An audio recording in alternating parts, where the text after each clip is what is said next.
This question is around your vision, your long-term vision and your short-term vision, how you will work for your vision. So what I would say is you have to raise some points which will actually align with the company and your vision. So you have to do two things, like first determining your own vision, and then determining the points which will actually align with the company's vision and your vision. So you have to make a very a cumulative answer for the company's vision and your own vision. That would actually help you grow personally, and will also help the company in growing.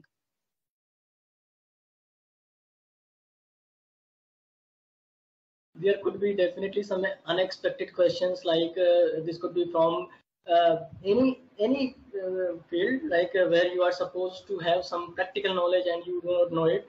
So instead of roaming around there, you can ask them to elaborate more.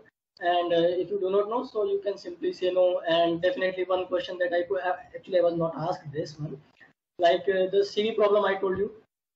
Any achievement that you have had but is not mentioned in your CV, all basic details are mentioned. So you should be also well versed with this, how to handle with those questions. So this in turn helps.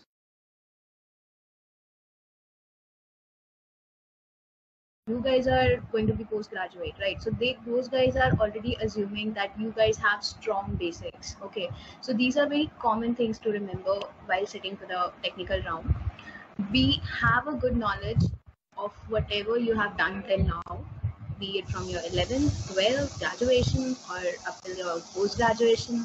As rightly said by the Gyaneshwar, if you're sitting for some auditing, accounting, or financial firm, these balance sheets, profit and loss, ratios, these are the very common things that you should be aware of, even if it is not mentioned in the skills or the responsibilities or the roles required, because these are pre-assumed by the interviewers कि ये तो आपको पता ही होगा, right?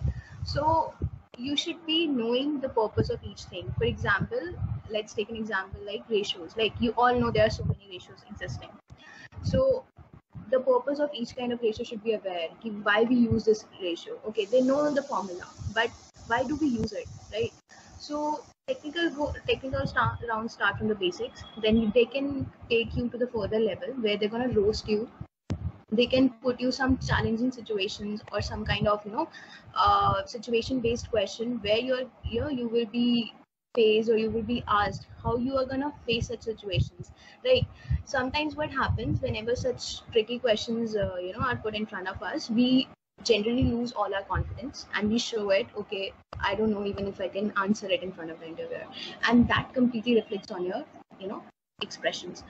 So at that point of time, they are not judging your knowledge because they know this question is far beyond your knowledge, or for you to answer it, right?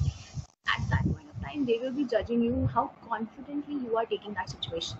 Okay, how many attempts you can try or you can put on just to answer that one tricky question, for how long you can stay or you can stick over that question.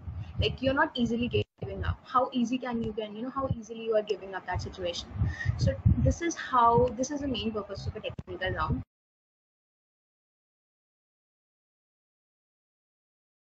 I believe you should be very genuine and honest while saying that yes, I don't know this particular question, and then you can actually say yes, I don't know this particular question, maybe because I have not read about it, or sometimes what happens is we really don't have any clue about the question. Then you should just simply say yes, I am not aware, and I will do my research on it. I would like to read on it, read some books on it, watch some documentaries or whatever it is related to. You should just be honest and not try to create a very wrong answer or confuse the interviewer. You should be honest that yes, you don't know, and just say that yes, I will work on it in the future and do my own research and would like to read about it.